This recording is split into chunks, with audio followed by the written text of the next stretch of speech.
Tonight, before you fall asleep, I want you to imagine something almost impossible. Imagine being born with nothing.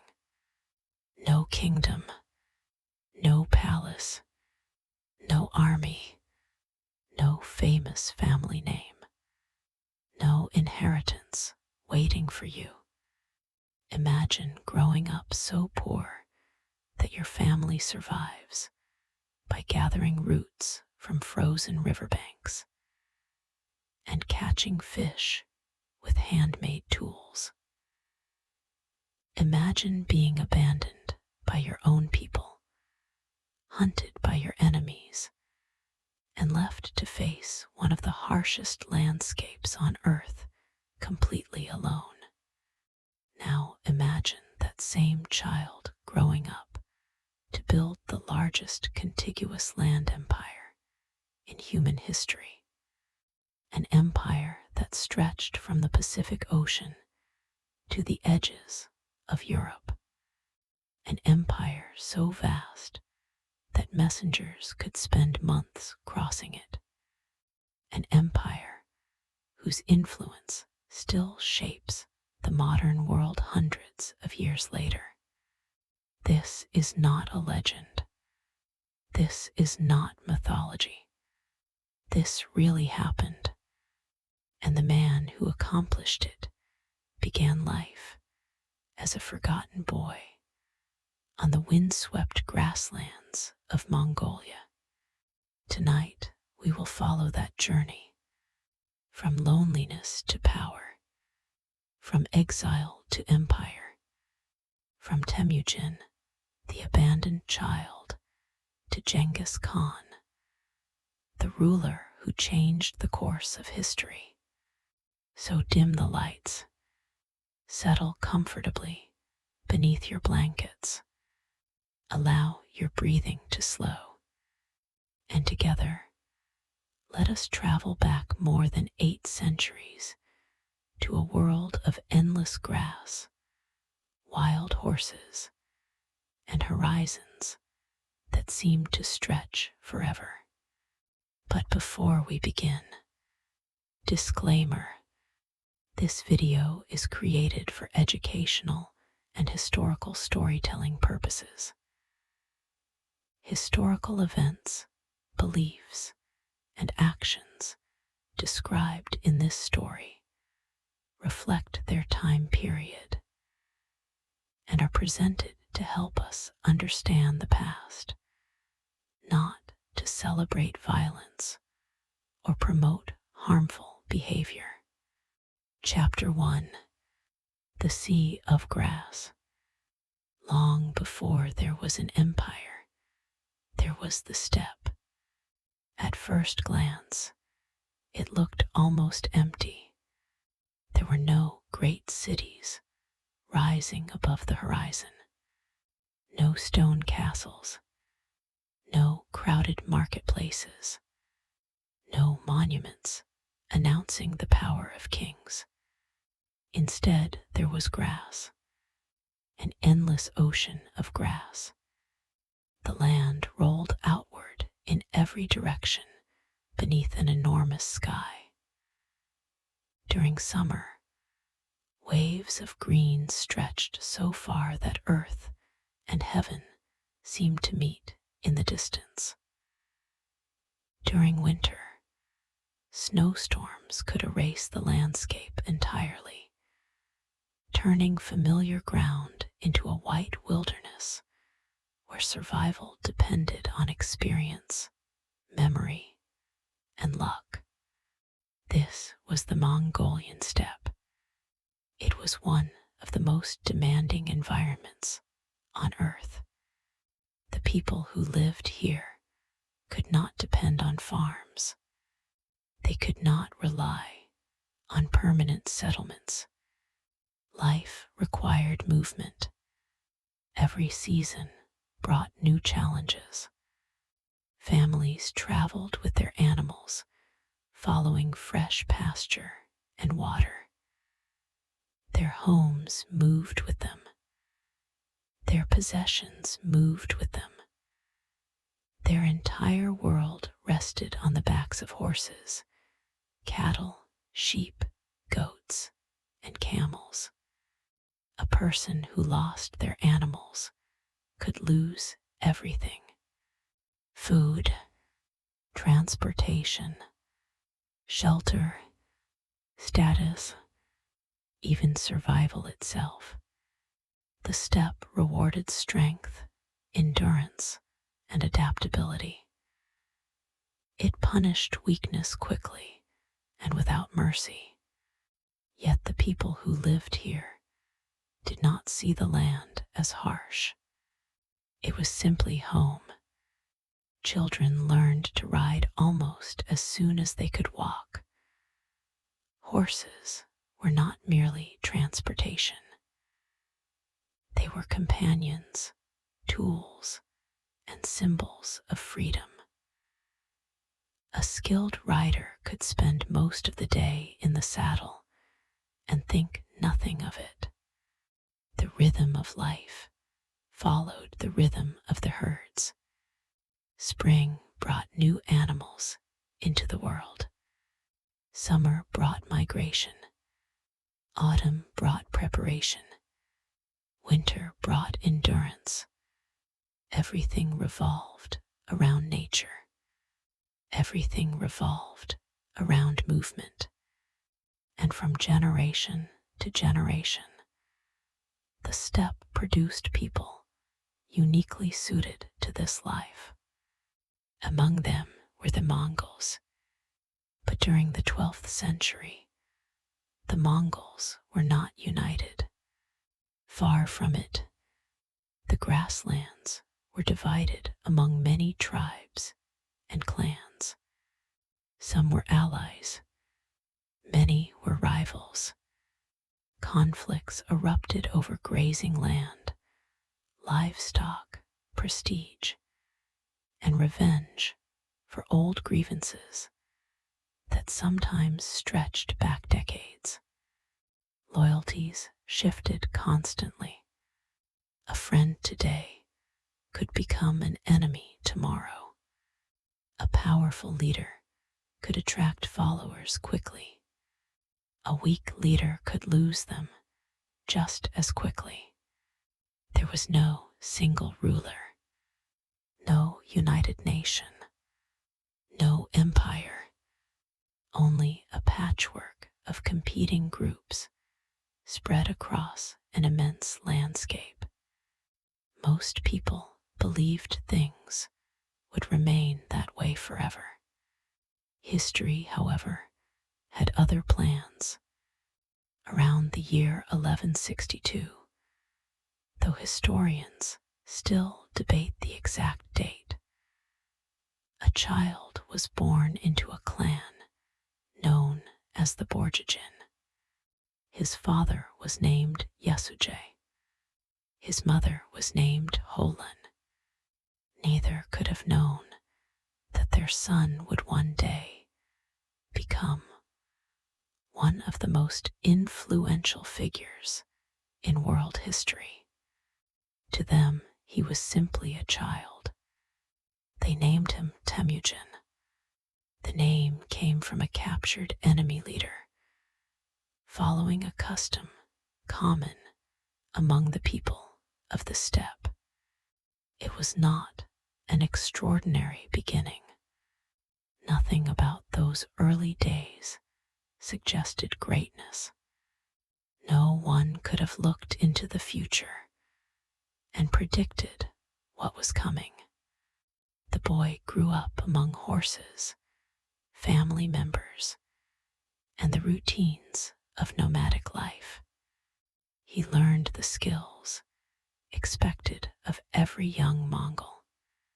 He watched the adults negotiate alliances and manage disputes.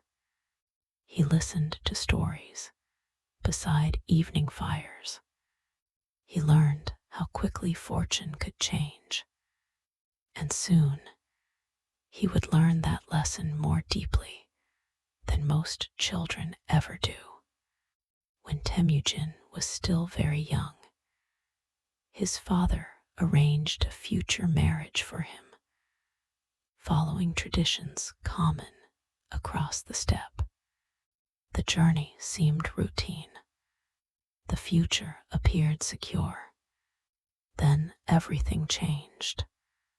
On his return journey, Yesugei encountered a group of long-time rivals. According to historical accounts, he was poisoned. He managed to return home, but only briefly. Not long afterward, he died. For Temujin's family, the consequences were immediate. The protection that came from his father's leadership vanished almost overnight. Followers who had once gathered around Yesugei began leaving. One family departed, then another, then another. The calculations were simple. A widow and several children could not offer protection. They could not provide opportunities. They could not command warriors. And on the steppe, survival often came before sentiment. Eventually, most of the clan drifted away. Temujin's family was left almost entirely alone. The future that had once seemed stable disappeared. His mother now faced an enormous challenge. She had children to feed. She had no powerful protector. She had limited resources. And she lived in a world that rarely offered second chances. Yet Hoelun refused to surrender. Day after day, she gathered edible plants. She organized what little food remained. She kept the family together through determination alone. Years later, even Mongol historians would remember her resilience. Without her, the story of Genghis Khan might have ended before it truly began. The family survived beside the Onon River. Life became a daily struggle. They fished. They hunted small animals. They searched for roots and berries. They endured long winters and uncertain summers. The future remained unclear. But while hardship was shaping the family, it was also shaping Temujin himself. Every challenge taught him something. He learned that loyalty could disappear when circumstances changed. He learned that power was fragile. He learned that survival required adaptability. Most importantly, he learned that people followed leaders for reasons deeper than tradition alone. These lessons would stay with him for the rest of his life. The abandoned boy beside the river did not know it yet, but he was beginning an education unlike any other. And one day, those lessons would help him unite tribes that had spent generations fighting one another. One day, they would help him build an empire, but that day was still far away. For now, Temujin remained what he had always been: a boy, a survivor, a child growing up beneath an endless sky. And somewhere beyond the horizon, destiny was already moving toward him. For a time, life beside the Onon River settled into a difficult rhythm. The family remained poor. The future remained uncertain. Yet each passing season strengthened Temujin in ways that could not be measured by livestock or wealth. Hardship was becoming his teacher, while other children grew up protected by powerful clans and surrounded by large herds. Temujin learned how quickly comfort could vanish. He learned how fragile status could be. Most importantly, he learned to observe people carefully. He watched who kept their promises. He watched who abandoned them. He watched how power moved between individuals like wind across the grasslands. These observations would become some of the most valuable lessons of his life. But the steppe was not finished testing him.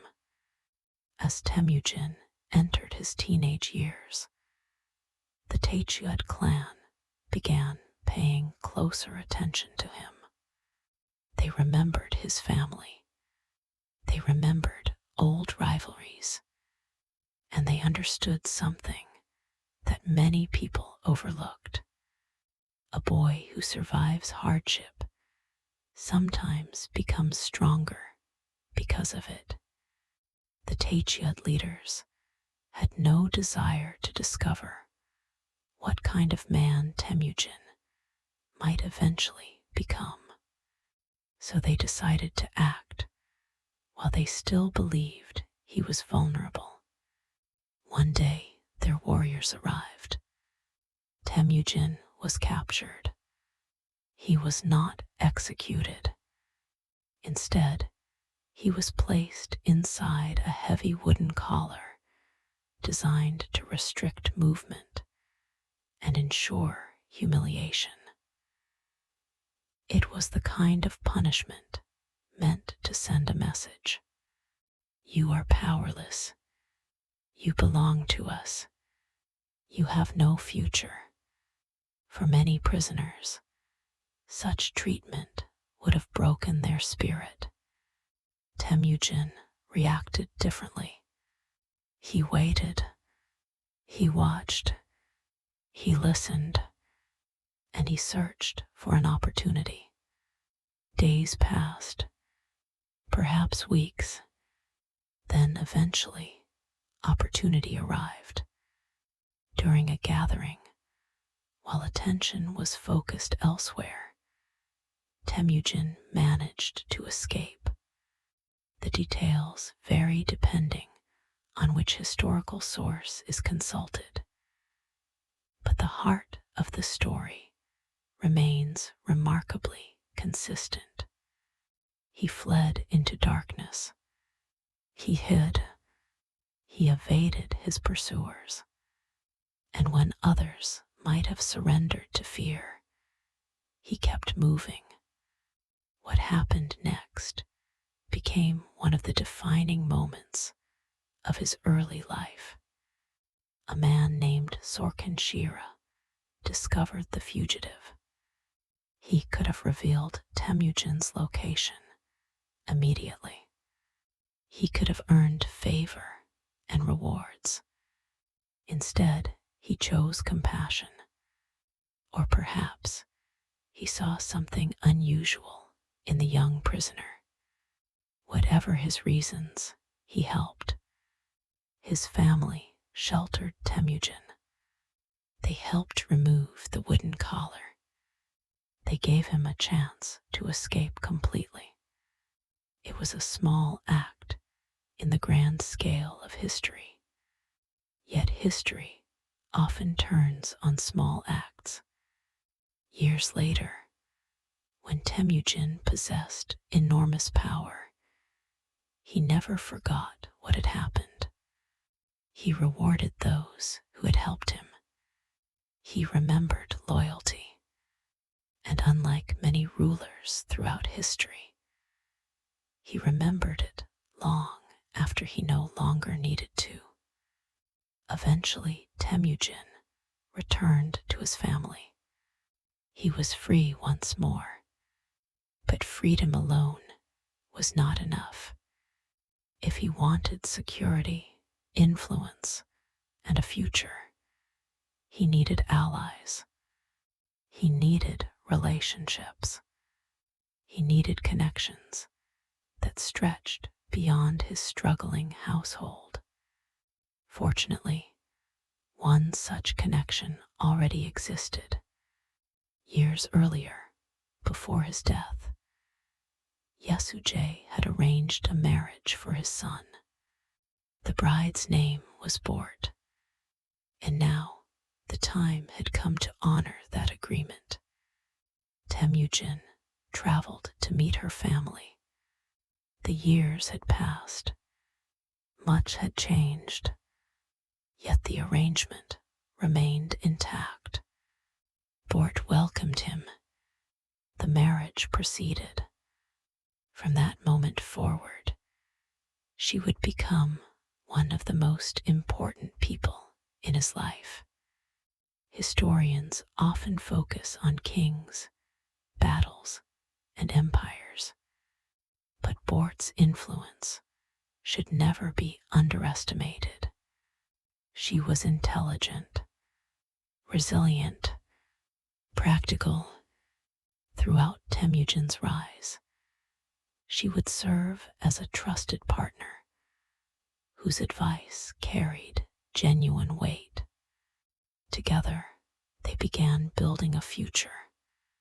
For a brief period, it seemed possible that life might finally become stable. But once again, the steppe had other ideas. Not long after their marriage, disaster struck. A merchant raiding party descended upon their camp. The attack came swiftly. Confusion spread. People fled in different directions. When the raid ended, Borte was gone. She had been taken captive. For Temujin, the loss was devastating. He had spent years struggling to build something, years trying to escape the shadow of misfortune. Now it felt as though everything was being taken away again. Yet this crisis revealed something important about the man he was becoming. Instead of surrendering to despair, he began searching for solutions. He understood that he could not rescue Borte alone. The merchant were too strong. The challenge required allies. So Temujin reached outward.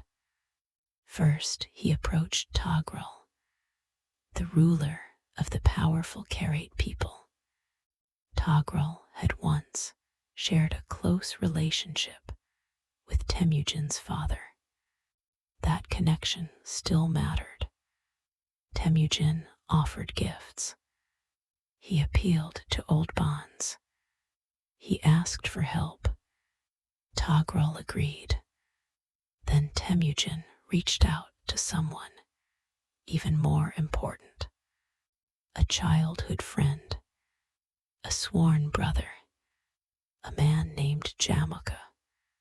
Years earlier, the two boys had pledged loyalty to one another. Now Temujin called upon that friendship. Jamukha answered. Together, the allies assembled their warriors. Together, they launched a campaign against the merchants. The attack was swift and effective. The merchant camps were overwhelmed. The captives were recovered, and Borte returned home. The victory changed everything. For the first time, people across the steppe began noticing Temujin, not because of his birth, not because of inherited wealth, but because of what he had accomplished. He had built alliances. He had inspired loyalty.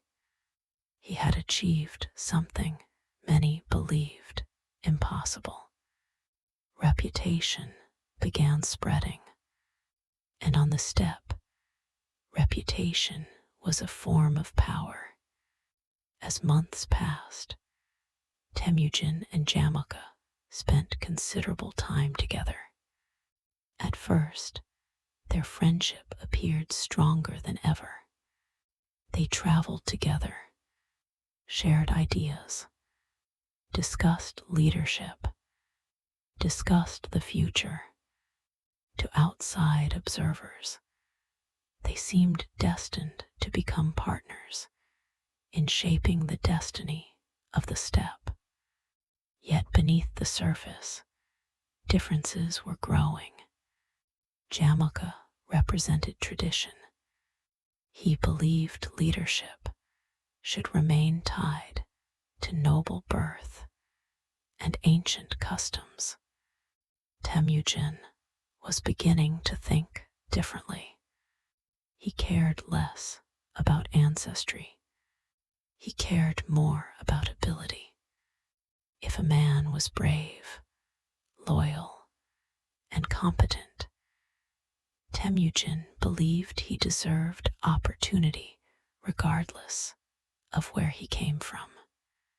It was a revolutionary idea, and it attracted followers. People who had never expected advancement suddenly found themselves welcomed into Temujin's circle. Warriors noticed, families noticed, young ambitious men noticed. Slowly, steadily, his influence expanded, not through fear, not through wealth, but through trust. One by one, people began choosing to follow him. The process seemed small at first. A few families, a handful of warriors, several trusted companions. Yet every movement in history begins somewhere. Every empire begins with a few people believing in a possibility others cannot yet see. Temujin's camp continued growing, and the larger it became, the more attention it attracted. Some viewed him with admiration. Others viewed him with concern. Powerful leaders across the steppe began asking themselves difficult questions. Who exactly was this young man? Why were people joining him? How far could his ambitions reach? Temujin himself may not yet have known the answers, but one thing was becoming increasingly clear. The abandoned boy from the Onon River was no longer invisible. His name was spreading across the grasslands. His influence was growing, and somewhere beyond the horizon, forces were already moving that would soon transform a rising leader into a conqueror. The friendship with Jamukha would not survive. The alliances of the steppe would begin to shift, and the struggle for the future of Mongolia was about to begin. The age of survival was ending. The age of conquest was approaching. The steppe had a way of revealing people's true character. Not immediately, not in moments of comfort, but over years of uncertainty, rivalry, and pressure. As Temujin's influence continued to grow, the differences between him and Jamukha became impossible to ignore. Both men were ambitious. Both were intelligent. Both attracted followers.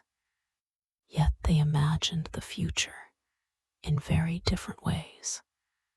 Jamukha believed that leadership belonged to those born into the right families. Power, in his view, flowed through ancient traditions and noble bloodlines. That was how the steppe had always worked. That was how it was supposed to work. Temujin saw something else. He had spent too many years abandoned by powerful people to place much faith in inherited privilege. He remembered who had helped him when he was poor. He remembered who had stood beside him when he had nothing. And he had learned that loyalty could come from unexpected places.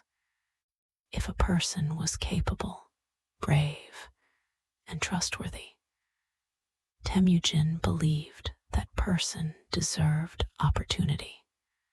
It did not matter whether they came from a powerful clan or an ordinary family.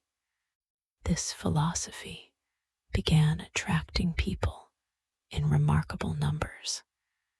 Young warriors saw possibilities. Families seeking stability saw hope. Men overlooked by traditional leaders found a place where their abilities mattered. Slowly, the balance of power began shifting. The friendship between Temujin and Jamukha strained under the weight of these differences. Then eventually it broke. No dramatic argument survives in the historical record. No legendary duel. Instead, the separation appears to have unfolded gradually. Followers began choosing sides. Some rode with Jamukha. Others rode with Temujin. A friendship that had once seemed unbreakable transformed into a rivalry that would shape the future of the steppe. For a time, Jamukha appeared stronger. His reputation was established. His supporters were influential. His position seemed secure. Temujin remained the challenger. But challenges have a way of becoming movements, and movements can become something far more powerful. As years passed, Temujin focused on building relationships. He traveled constantly. He met leaders. He resolved disputes. He rewarded loyalty. Most importantly, he kept his promises. That may sound simple, yet in a world where alliances shifted frequently and betrayals were common, reliability became a rare and valuable quality. People noticed a leader who could be trusted was unusual. A leader who remembered favors was even rarer. Temujin's reputation continued growing. Then came conflict. Across the grasslands, tribes began choosing whether to join him or oppose him. Some submitted peacefully. Others resisted. Campaign followed campaign. Alliance followed alliance. Victory followed setback. The rise of Temujin was not a straight path upward. There were defeats. There were disappointments. There were moments when everything he had built seemed close to collapse. Yet each challenge strengthened him. Every mistake became a lesson. Every setback became preparation. And with every passing year, his organization improved. One of his greatest strengths was recognizing talent. Many rulers throughout history surrounded themselves with relatives. Temujin preferred competence. If someone proved useful, they were rewarded.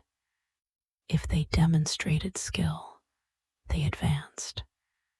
Birth mattered less than performance.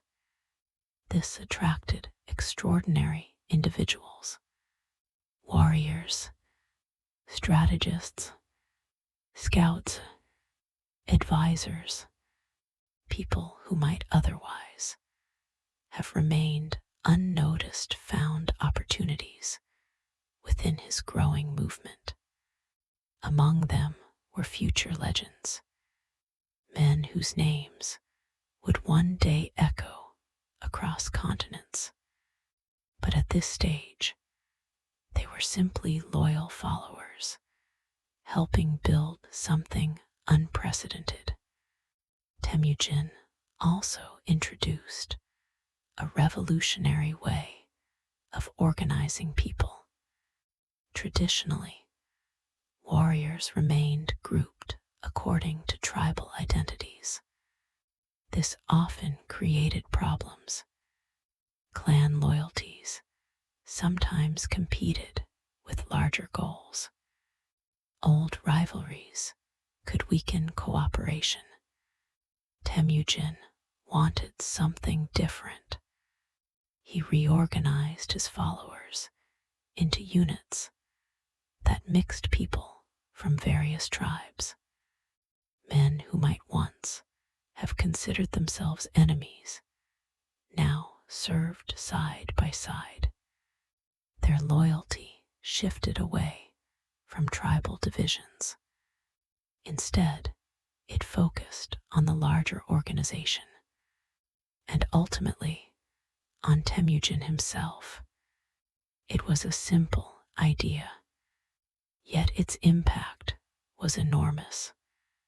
For the first time, many people began thinking of themselves as part of something greater than their individual clan. A new identity was emerging. The foundations of a nation were being built. Meanwhile, Jamukha watched with increasing concern. He understood exactly what was happening. Temujin was not merely gaining followers. He was changing the rules. If successful, he would transform the entire political structure of the steppe. The old order would disappear. The rivalry intensified. Eventually, open conflict became unavoidable. The two leaders met as enemies. Warriors assembled. Horses thundered across the grasslands. The future of Mongolia hung in the balance. Some battles favored Jamukha. Others favored Temujin. Victory moved back and forth. Neither side could secure a decisive advantage. Yet while military outcomes varied, something important was happening beneath the surface. People continued joining Temujin, even after setbacks, even after defeats. His movement kept growing because people were not merely following a commander. They were investing in a vision of opportunity, a vision of merit, a vision of stability in a world that had long been defined by chaos. That vision proved powerful. As more tribes joined him, Temujin's position strengthened. Former enemies became allies. Former rivals became commanders. The map of the steppe began changing. One tribe after another fell into alignment. The Merkits, the Tatars, numerous smaller groups. Some were defeated in battle. Others chose cooperation. Gradually, resistance weakened. Yet one obstacle remained: the Naaman Confederation. They represented one of the last major powers, capable of challenging Temujin's ambitions. Experienced, well organized, determined, they gathered support from those who feared Temujin's growing influence. For many opponents, the Naaman leadership represented their final hope. If Temujin could be stopped, this was the moment. The confrontation that followed would become one of the most important campaigns of his life. The armies moved across the grasslands. Scouts carried information. Commanders prepared strategies.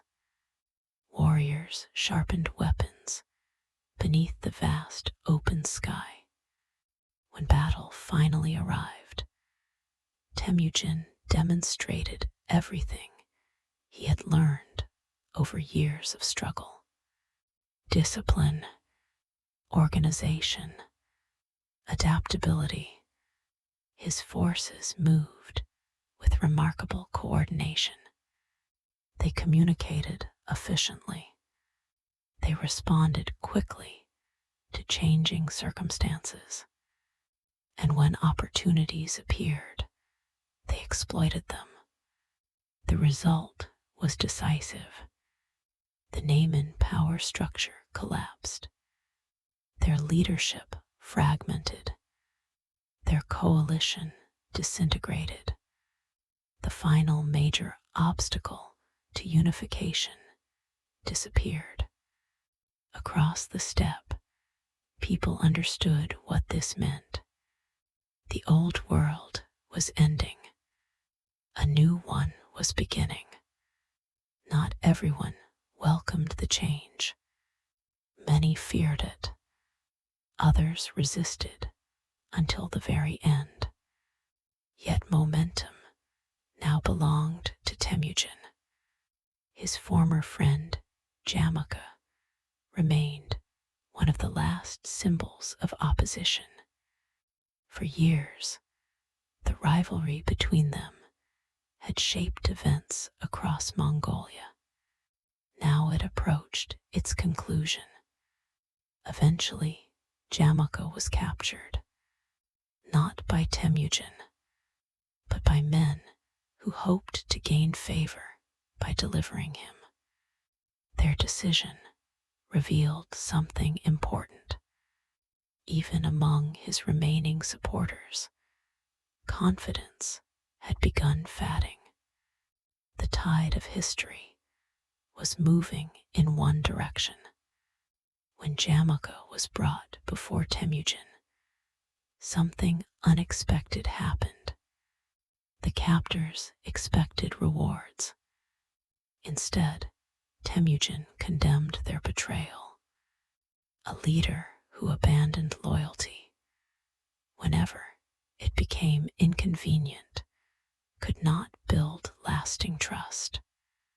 The men who had turned against their own commander had revealed their character. Temujin had little interest in rewarding that behavior. As for Jamukha himself, the final meeting between the two former friends remains one of the most fascinating moments in Mongol history. Once they had been boys sharing dreams beside the rivers and grasslands. Once they had sworn brotherhood. Now they stood on opposite sides of history. Accounts differ regarding the details of their final conversation, but most agree on one point. Temujin treated his former friend with respect. The rivalry ended. The long struggle was over. And with that, the path to complete unification lay open. In the year 1206, leaders from across the steppe gathered for an extraordinary assembly. The gathering took place near the Onon River, the same region where Temujin had once struggled simply to survive. The symbolism was powerful. Years earlier, he had hunted for food there. Years earlier, his family had been abandoned there. Years earlier, he had possessed almost nothing. Now representatives from across Mongolia had come together to recognize a new reality. For the first time in recorded history, the tribes of the Mongolian steppe stood united beneath one leader. The atmosphere must have been remarkable. Thousands of people, countless horses, banners moving in the wind, voices carrying across the open grasslands. Everyone understood they were witnessing something historic. Then came the moment that would echo through the centuries.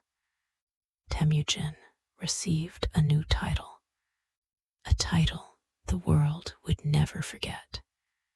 Genghis Khan. The precise meaning remains debated by scholars. Many interpret it as something close to universal ruler. Others offer slightly different translations. Whatever the original intention, one fact is beyond dispute. The title marked the beginning of a new era.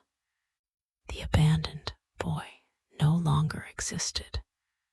The struggling survivor beside the Onon River was gone. In his place stood the leader of a united people, a man who had accomplished what generations believed impossible. Yet the most astonishing chapter of his story had not even begun, because unifying Mongolia was only the beginning. Beyond the steppe lay vast kingdoms, ancient cities, powerful dynasties, wealth beyond imagination. Most of them knew little about the new nation forming to their north. Fewer still understood the danger. From China to Central Asia, rulers continued their daily business, unaware that history was approaching at extraordinary speed. Genghis Khan now commanded the most disciplined and mobile fighting force on earth. He possessed loyal commanders, a unified homeland, a clear vision, and ambitions that stretched far beyond the horizon. The grasslands had given birth to something new, something the world had never seen before. And soon, the thunder of Mongol horses would be heard far beyond Mongolia.